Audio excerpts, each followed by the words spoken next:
নমস্কার, আমি গোপা গঙ্গোপাধ্যায়। আবার এসে বসেছি আমার চ্যানেলে,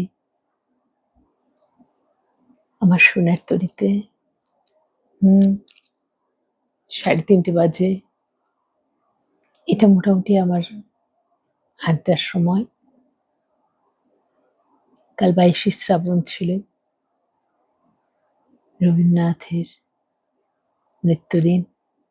আমি আমার মতো করে তার মৃত্যুদিনটা একটু নির্জনে পালন করেছি। আজকে আমি যে কথাটা বলতে বসেছি, কথাটা হলো আমাদের চারপাশে দ্রুত পট পরিবর্তন হচ্ছে এবং পথও পরিবর্তন হচ্ছে। মানুষ সংঘবদ্ধ হয়ে মমতা বন্দ্যোপাধ্যায়ের তৃণমূল গভর্নমেন্টকে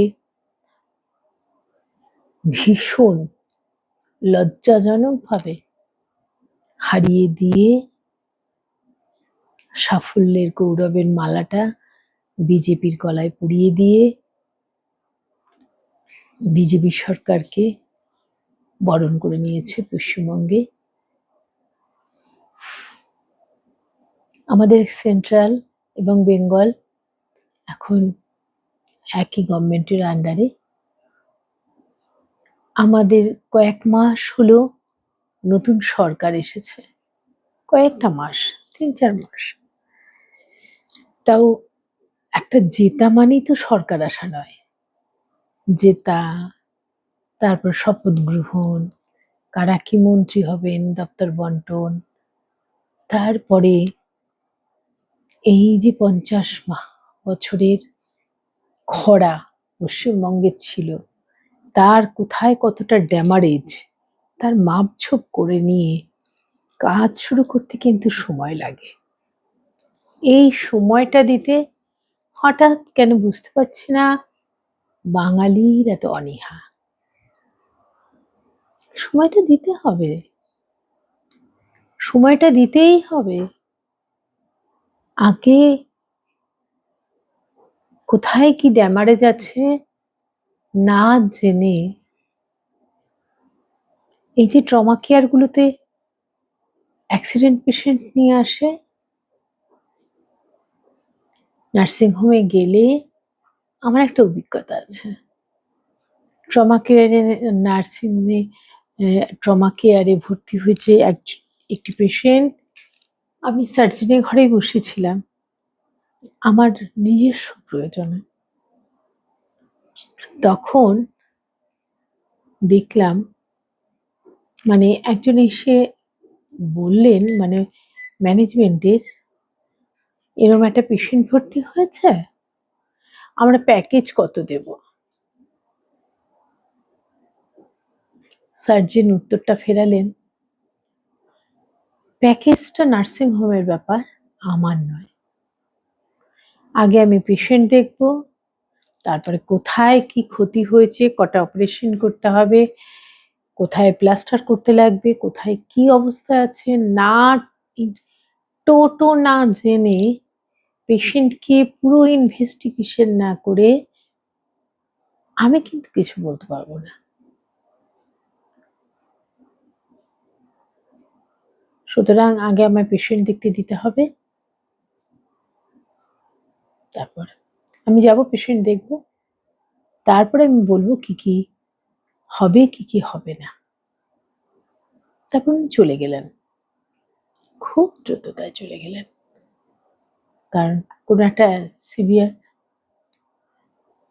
পেশেন্ট থাকলে, বিশেষ করে দুর্ঘটনাজনিত পেশেন্টগুলো সত্যি খুব খারাপই থাকে। উনি চলে গেলেন, জীবনে এই একটা শিক্ষা আমায় দিলেন যে আগে চোখে না দেখে কোনো ডিসিশন নয়, যে কোনো ডিসিশন নিতে গেলে আগে আমায় পূর্ণ তদন্ত করতে হবে সে বিষয়ে, আমায় জানতে হবে যে বিষয়টিতে আমি ডিসিশনটা নিতে যাচ্ছি সেই বিষয়টি আসলে কতটা গভীর, তার জন্য ডিসিশনটা কিভাবে নিতে হবে, এটা হলো মোদ্দা কথা। তাহলে একটা নতুন বিজেপি গভর্নমেন্ট এলেন, প্রথম বামফ্রন্টে, তার আগে কংগ্রেস, স্বাধীনতার পর থেকেই কংগ্রেসের অপশাসন তো বলবো না, এত ছোট করে বলা যাবে না, কালা আইন থেকে এসমা থেকে সবই জারি হয়েছিল ইন্দিরা গান্ধীর আমলে, বিনা বিচারে বছরের পর বছর আটক করে রাখা, এইসব তো পশ্চিমবঙ্গের আমাদের জেনজিরা জানে না, কি করে জানবে? আমরাই তখন ছোট, একেবারে ছোট, যে সমস্ত পরিবারের শিকার, তারা সেই পূর্ববঙ্গ থেকে ভিটে হারানোর গল্পটা যেমন করে জানে বংশানুক্রমিক ভাবে, এটাও তাই। সেই কংগ্রেসি অত্যাচারী শাসন ব্যবস্থার পরে আমূল বদলে গিয়ে এলো বামফ্রন্ট, তার মধ্যে এসেছিল ওয়ার্কার্স পার্টির পরে এলো বামফ্রন্ট। বাম যেমন আর 34 বছর, 15 বছর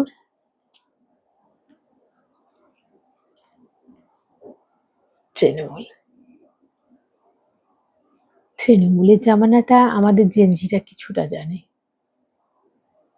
বেশ কিছুটাই জানে, বাম আমলটা জানে না। তাই জন্য আমাদের ঘরের বাচ্চারা বাম আমলের বজ্জাতিগুলো, অত্যাচারগুলো, নির্মমতাগুলো, ধ্যাঁসটামিগুলো,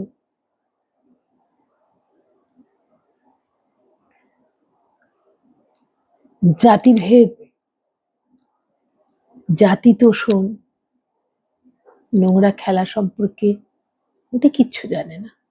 তাই তারা আজকে বামেদের দিকে ঝুলেছে, কারণ বামেরা তাদের মাথা, ওই যে আধুনিক ভাষায় রকে বসে ছেলেরা বলে না, মাথা চেটে নেয়, সেই মাথা চাটা আর কি, এটাই হচ্ছে ব্যাপার। সেই আমরা বলি মগজ ধোলাই হচ্ছে। নালে আমাদের ঘরের ছেলে মেয়েরা যারা সত্যিকারের ভালো পড়াশুনোয়, যারা ভালো র্যাঙ্ক করে ইঞ্জিনিয়ারিং পড়বেন বা ডাক্তারি পড়বেন, তাদের সময় নেই খোলা রাস্তায় বসে বসে আন্দোলন করবে, ভুয়ো ওএমআর শিট কোর্টকে জমা দিয়ে, তার চোখে ধুলো দিয়ে, মানুষেরকে ধুলো দিয়ে একটা আন্দোলন গড়ে তোলা, আরশোলা বনে যাওয়া যুব সমাজ সত্যি খুব লাঞ্ছনার। কিন্তু এটা নিয়ে আমি কথা বলেছি কিছুটা, আজকে আমি অন্য কথা বলতে বসেছি।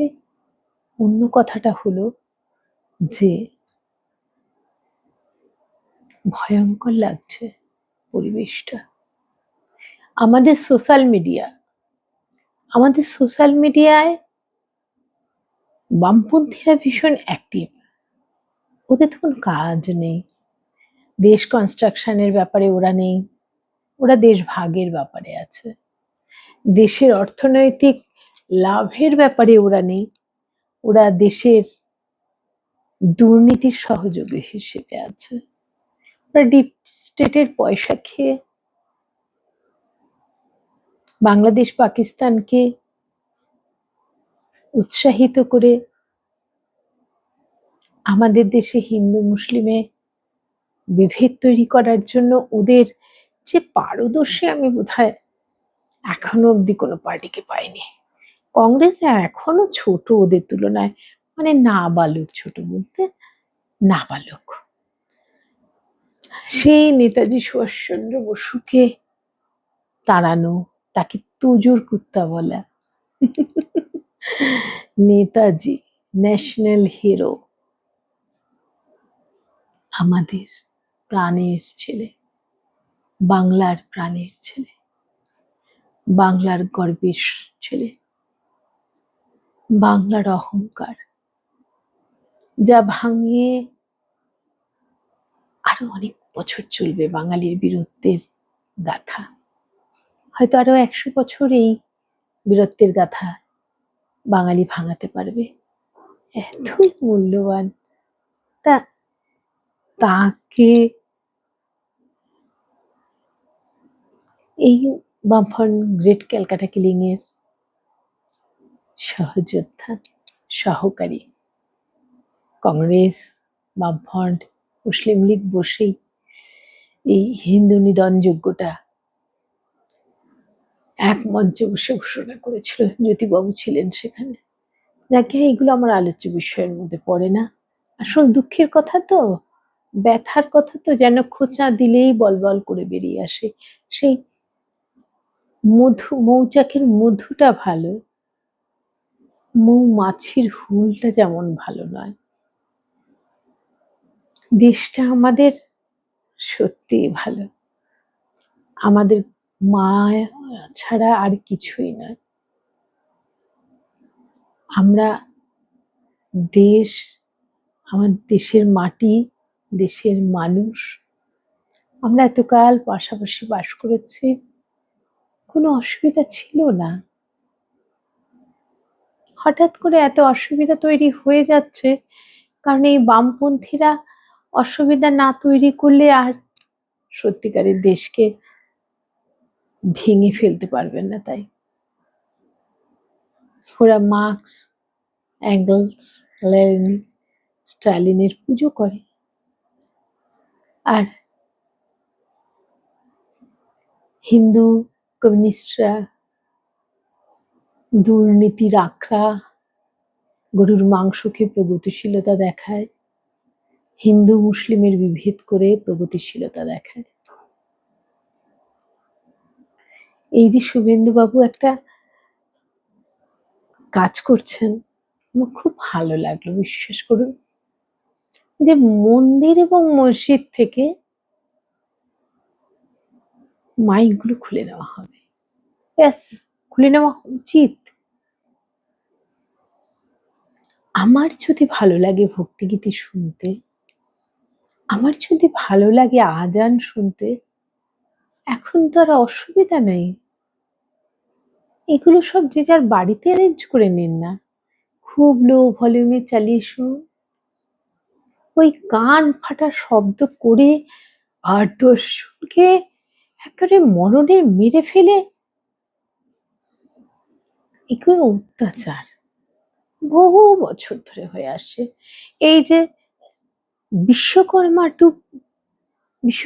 পুজো আর কি, বিশ্বকর্মা পুজোটু এই যে চলতে থাকবে মাইক, সেই কালী পুজো, জগদ্ধাত্রী পুজো, প্রত্যেকটা পুজোয় 10-12 দিন ধরে ঠাকুর প্যান্ডেলে সাজানো, পুজো শেষ হয়ে যায় 7-8 দিন, প্যান্ডেল থেকে নামিয়ে বিসর্জন দেয় না, সারাক্ষণ মাইক বাজিয়ে কান ফাটিয়ে মদ মোচ্ছব করে। আসলে এটা কি হচ্ছে? ধর্মচর্চা? একদম নয়। ধর্ম সেটাই যেটা ভেতর প্রাণ থেকে আসে। তাতে এত উৎসব নেই। এইসব না করে গরিবকে কাপড় দেওয়া, দুবেলা ভোগ খাওয়ানো মানুষকে, খাওয়াবেন তো মানুষ, শরীরে যাবে তাদের। ভাব, ভক্তি ভাব জাগিয়ে তুলতে হবে মনে। দুর্গোৎসব মানে আমাদের ঘরে আমাদের মা আসছে, সে আনন্দটা যেন 8-10 জনের কাছে অত্যাচার না হয়ে যায়, এটা অবশ্যই দেখতে হয়। উনি দেখেছেন, মাইক খোলাবার ব্যবস্থা করেছেন, ভীষণ হ্যাপি আমি। এক্ষেত্রে কোনো ধর্মকেই বাদ দেননি। এই যে বিজেপি সরকারের ধর্ম নিরপেক্ষ মুখটা আজকে কেন হঠাৎ করে মানুষ সোশ্যাল মিডিয়ায় উঠে পড়ে তেড়ে ফুড়ে যুদ্ধ ঘোষণা করছে বলুন তো? কিচ্ছু না। এর পেছনে চলছে একটা গভীর ষড়যন্ত্র, বিজেপি সরকারকে ফেলে দেওয়ার ষড়যন্ত্র, যেটা বাংলাদেশে, পাকিস্তানে, নেপালে হয়েছিল। বাংলাদেশে আর নেপালের কথাটাই বিশেষ বলছি, হয়েছিল। আবার দেখুন নেপাল গুছিয়ে উঠেছে, হয়তো বাংলাদেশও একদিন গুছিয়ে উঠবে। এই সোশ্যাল মিডিয়াটা এখন মানুষের কাছে বিষের সমান হয়ে উঠছে। এটা তো অমৃত সমান হওয়ার কথা ছিল। প্রত্যেকটা অন্যায় কাজকে সমালোচনা হবে, ন্যায় কাজকে প্রত্যেকের মতামত নেওয়া হবে। এই মাইক খোলার সিদ্ধান্তটা নিয়ে কোনো আলোচনাই হলো না। নওশাদ সিদ্দিকী যাবেন কোর্টে, কেন? তার ভোট ব্যাংক বাঁচাতে। আমি কিন্তু সোশ্যাল মিডিয়াতেই ২-৩ জায়গায় শুনলাম, আমার মসজিদের ইমামরা বলছেন, যখন হিন্দুরাও তাদের মাইক খুলে নিচ্ছেন, গভর্নমেন্ট যখন ডিসিশন নিয়েছে, কোর্ট যখন ডিসিশন নিয়েছে, এটা আমাদের মানতে হবে, আমরা সেভাবেই চলবো। আজান যে শুনতে চায় না, তাকে বেঁধে ধরে আজান শোনানোর মানে নেই তো। যিনি গীতা পড়তে চান না, তাকে ধরে বেঁধে গীতা পড়া শোনানোরও মানে নেই। গীতা আপনার ভালো লাগে, আপনি শুনুন, আপনি পড়ুন। আজকাল তো ইউটিউব, এসব জায়গায় সব কিছু পাওয়া যায়। ঘরে বসে সাউন্ড সিস্টেমে শুনুন না, লো ভলিউমে। আপনার মন শান্ত হবে, মেডিটেশন হবে।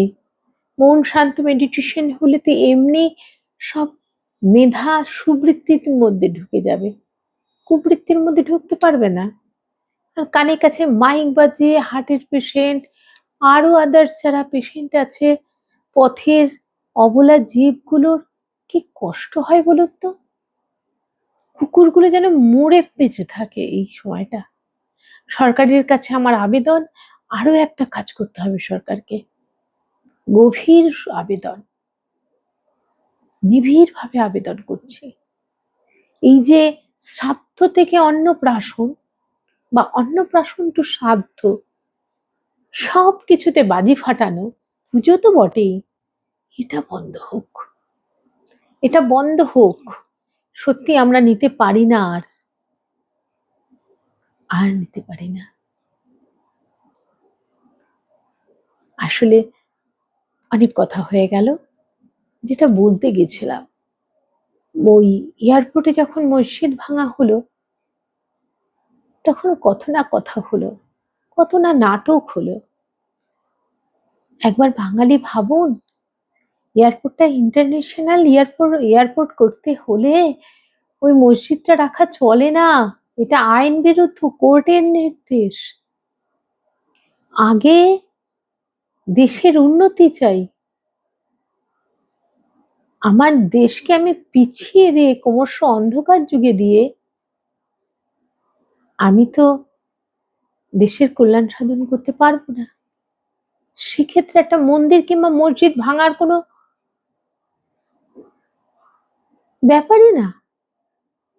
কেন ব্যাপারে আসবে? মন্দির মসজিদ তো প্রথম হৃদয়ে থাকে, তারপরে যে যার বাড়িতে কিংবা তৈরি হলো তো হলো, সেটা আইন মেনে তৈরি হবে, আইনত ভাবে তৈরি হবে। যে যার ধর্মের মন্দির মসজিদ সব তো ভাঙা হবে না। এই যেমন এসএসকেএম এর মধ্যে মসজিদ, হনুমান মন্দির রয়েছে, এগুলো ভেঙে ফেলে দেওয়ার দরকার। হ্যাঁ, মন্দির মসজিদ কোনো হসপিটালের মধ্যে থাকলে ভেঙে ফেলে দিয়ে সেখানে যাত্রীদের, বিশেষ করে মহিলা যারা হসপিটালে স্টে করছেন রাতে, তাদের সুবিধার মতো, সুরক্ষিত মতো থাকার জন্য বন্দোবস্ত করে দিন। এই হসপিটাল কথাটা বলাতেই মনে হলো, এই কথাটা আমার বলতে সত্যি একটু সময় লাগাতে আমি অপরাধ স্বীকার করে নিচ্ছি। আজ 2 বছর পূর্ণ হলো অভয়াকে হত্যা করা হয়েছে, নৃশংস হত্যা। আজ অব্দি যার বিচার হয়নি।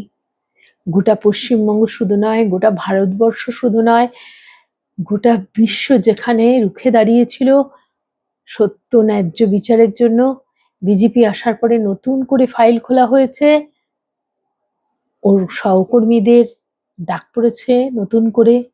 সীমা পাহুজার নামে এলিগেশন উঠেছে, তিনি কোন প্র্যাকটিক্যালি তিনি কোনো করেননি, তদন্তই করেননি, বরং তদন্ত ধামাচাপা দিয়েছেন মমতা বন্দ্যোপাধ্যায়ের প্ররোচনা, অর্থনৈতিক প্ররোচনায় পা দিয়ে।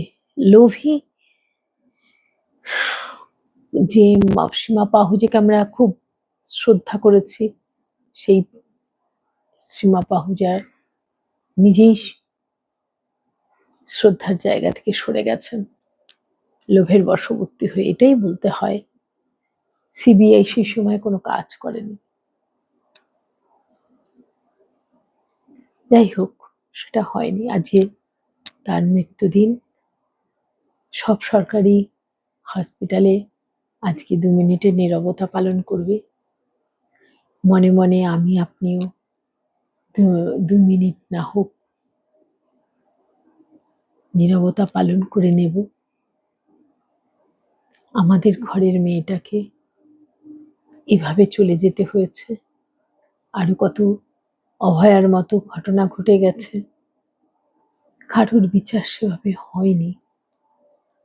শুভেন্দুবাবু করে দেখালেন বারুইপুরের ঘটনাটায়, দিনে জমা রাতে খরচ। অন্তত একজনকে তো করেছেন, কথাটা রেখেছেন। যাই হোক, নিন্দুকেরা অনেক নিন্দা করছে। ডিপ স্টেট ভীষণভাবে অ্যাক্টিভ, ভারতকে ভেঙে ফেলার জন্য বাংলাদেশ থেকে প্রচন্ড উদ্যোগ নেওয়া হচ্ছে, ইসলামিক কান্ট্রি তৈরি করবে ভারতবর্ষকে ভেঙে। আমাদের দেশটা ওরা ভেঙে দিয়ে ইসলাম কান্ট্রি করবে। বাঙালি আজ তুমি ঘুমিয়ে থাকবে? তুমি না নেতাজির জন্মভূমিতে জন্মেছ, তুমি না বিবেকানন্দর জন্মভূমিতে জন্মেছ, তুমি না রামমোহনের জন্মভূমিতে জন্মেছ, তুমি না রবি ঠাকুরের জন্মভূমিতে জন্মেছ, তুমি না বঙ্কিমচন্দ্রের জন্মভূমিতে জন্মেছ, আনন্দ মঠের পবিত্র ভূমি। আর ঘুমিও না, ভারতবর্ষের আর ঘুমানোর সময় নেই, জাগতে হবে, একসঙ্গে জাগতে হবে। এর আগের ভিডিওতেও বলেছি, আজও বলছি, কাঁধে কাঁধ মিলিয়ে একসঙ্গে জোট বেঁধে থাকতে হবে, হাতে হাত ধরে জোটবদ্ধ হয়ে। হিন্দু, মুসলিম, শিখ, পারসি, খ্রিস্টান সবাই। আমাদের দেশটা আমরা ভাঙতে দেব না, কিছুতেই না। আর যে সরকারটা নতুন সবে জন্মেছে, যার বয়স 3 কি 4 মাস, তাকে কাজ করবার সময় দিতে হবে, সুযোগ দিতে হবে। কোনো মানুষকে সুযোগ না দিয়ে তার সম্বন্ধে সমালোচনা কিংবা আলোচনা করা মানে নিজের অশিক্ষিত এবং নির্বোধ ভূমিকা তুলে ধরা। যারা শিক্ষিত মানুষ আছেন, শিক্ষিত বলতে আমি পুঁথিগত শিক্ষা বলিনি, যারা যথার্থ শিক্ষায় শিক্ষিত মানুষ আছেন, মনুষ্যত্বের শিক্ষায় শিক্ষিত, সামাজিক শিক্ষায় শিক্ষিত, মানবিক শিক্ষায় শিক্ষিত, তাদের কথা বলছি। যে নতুন সরকারটা যে শিশু ভূমিষ্ঠ হলো কাল রাত্রে, সেই শিশু সরকারটাকে কাজ করার মতো স্পেস দিতে হবে, তাকে যৌবনে পা দিতে হবে, তবে তো সে তারুণ্যের টানে ছুটে বেড়াবে, আমরা যদি জোরই না তাকে না দিতে দিলাম, শৈশবেই তাকে হত্যা করে নিলাম, তাহলে তার তরুণ অবস্থায় যে তার উদ্যমতা দেখার জন্য আমরা বসেছিলাম এতদিন, তা সফল হবে না। এত নির্বোধ বাঙালি বিশ্বাস করতে আমার সত্যি ভালো লাগে না। বাঙালিকে অনেক বুদ্ধিমান ভাবি আমি, বেশ বুদ্ধিমান ভাবি। আগে বলতো বাঙালি যা আজ ভাবে, গোটা ভারতবর্ষ কাল সেটা ভাবে। এখন আমি দেখি বাঙালি যেটা ভাবে আজ, সেটা 7 দিন আগে ভারতবর্ষ ভেবে নিয়েছে। আর কদিন পরে না দেখতে হয় সেটা 6 মাস আগেই সবার ভাবা হয়ে গেছিল। এই জায়গায় টেনে আর নিজেদের আনবেন না। সোশ্যাল মিডিয়ায় বসে বসে যুদ্ধ বিপ্লব করবেন না। সোশ্যাল মিডিয়াটা তো বিপ্লবের জায়গা না, ওটা একটা বিনোদন জগৎ। নোংরা রাজনীতির জগৎ কেন হবে? বিনোদনের জগৎ। বিনোদন বলতে কুৎসিত বিনোদন নয়, সুচারু বিনোদনের জগৎ। ইনস্টাগ্রাম একটা বিনোদনের জগৎ, সেখানে আনন্দ করে মানুষ। নিজের 2টো ছবি পোস্ট করে, নিজের লেখা কবিতা, নিজের লেখা গল্পটা, নিজের তোলা ছবিটা পোস্ট করে। কোথায় বেড়াতে গেছিল তার ডিটেল দেয়, কি রান্না করেছিল সেটা দেয়। সেটা নিয়ে একটা বন্ধুত্বপূর্ণ আবহের মধ্যে, যাদের আমরা চোখে দেখিনি, যাদের কখনো দেখতে পাবো না, তবু তাদের সঙ্গে একটা অমোঘ লিঙ্ক তৈরি হয়ে যায়, শুধু ভালোর বিনিময় হয় ওখানে। আর এখন ফেসবুক তো আমার ঘৃণা করে খুলতে, শুধু নোংরামি, শুধু রাজনৈতিক কেচাকেচি। যে গভর্নমেন্টটার শিশু, তবু সে ছুটে বেড়াচ্ছে কাজের পেছনে, ম্যাপিং এর পেছনে, যে কোথায় কোথায় ফাটল গলদ, এত শুধু ট্রেস হচ্ছে কালো টাকা।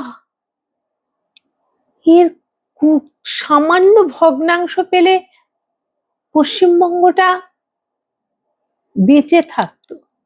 সব চলে গেছে তৃণমূলের নেতাদের পেটে। একা তৃণমূল খেয়েছে, তৃণমূলের সহযোগী বামপন্থীরা খায়নি, কথাটাও আমি জোর দিয়ে বলতে পারি না। যাই হোক, এখন যে ধরা পড়েছে সেই চোর।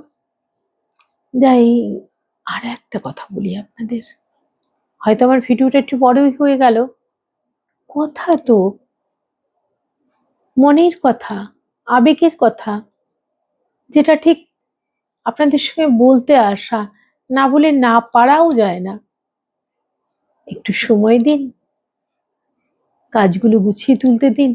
প্রত্যেকটা পজিটিভ কাজ হচ্ছে, কিন্তু প্রত্যেকটা পজিটিভ কাজ হচ্ছে। একটু হিসেব করে দেখবেন, এত বছর পরে অনেক পজিটিভ কাজ হচ্ছে।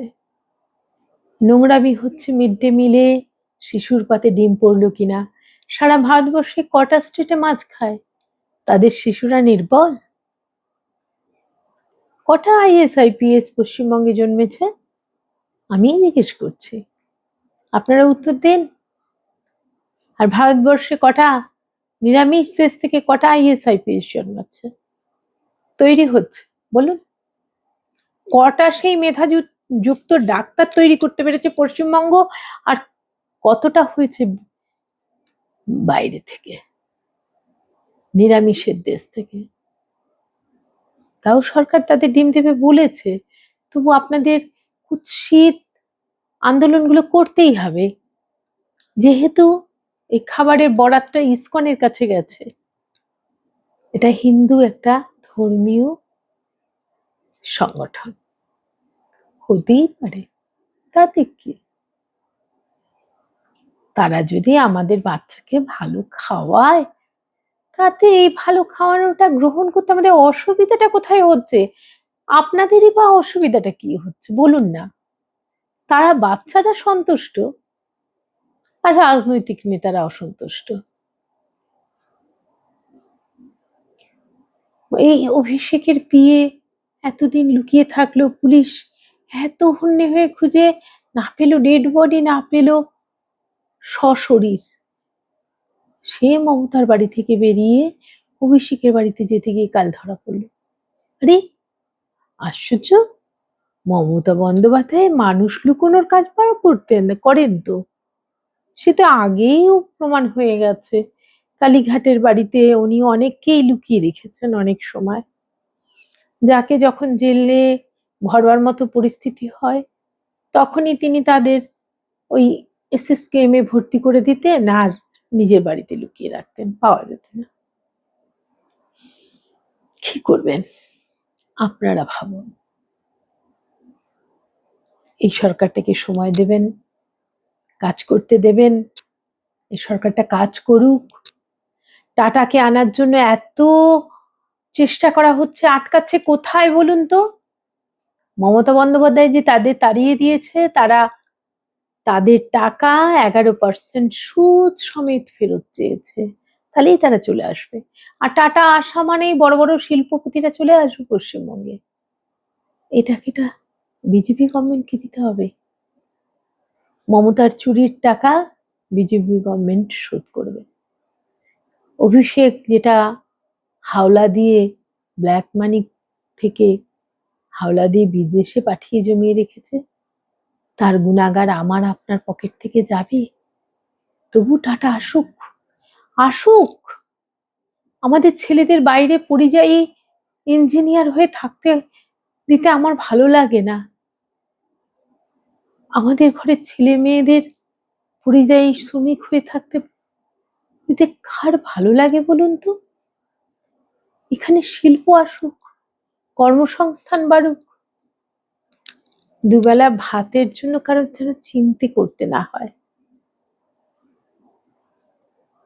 সরকারি ভাতার দরকার হবে না, অন্যের জোগাড় আমরাই আমাদেরটা করতে পারবো। শুধু শিল্প এলে কাজ, আসলে কাজ চাই আমাদের।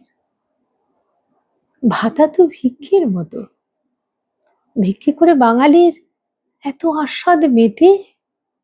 কাজ চেয়ে নিন, ভাতা নয়। অন্নপূর্ণা যোজনার টাকার জন্য আপনারা আন্দোলন করছেন মায়েরা, কাজের আন্দোলন করুন। কাজ কাজ, নিজের সন্তানদের ভবিষ্যৎ ভাবুন। কাজ, একটা কাজই একটা বংশ বাঁচিয়ে দেবে, সেই কাজ। আর নয়, অনেক লম্বা হয়ে গেছে ভিডিওটা। এই আপনাদের অনেক প্রীতি, অনেক শুভেচ্ছা জানিয়ে শেষ করছি। আশা রাখছি আপনার ভিডিওটা দেখবেন। আমি কোনো দিক থেকে রাজনীতির গল্প বলি না, শুধু আমার যেটা মনে হয় আমাদের সমাজে ভুল হচ্ছে, মানুষের ভুল হচ্ছে, সেটা নিয়ে আমি কথা বলি একটা বয়স্ক মা হিসেবে। ছেলেগুলো আরশোলা পোকা হয়ে গেলে বড্ড কষ্ট হয়, যে ওদের আসল কাজের বয়স, আরশোলা পোকা হওয়ার বয়স না। নমস্কার, সবাই ভালো থাকুন। আর ভিডিওটা দেখুন, লাইক কমেন্ট করুন। আপনারা কতটা আমার সঙ্গে সহমত সেটা আমার জানতে হলে ভালো লাগে, জানতে পারলে আর কি। ভালো থাকুন সবাই।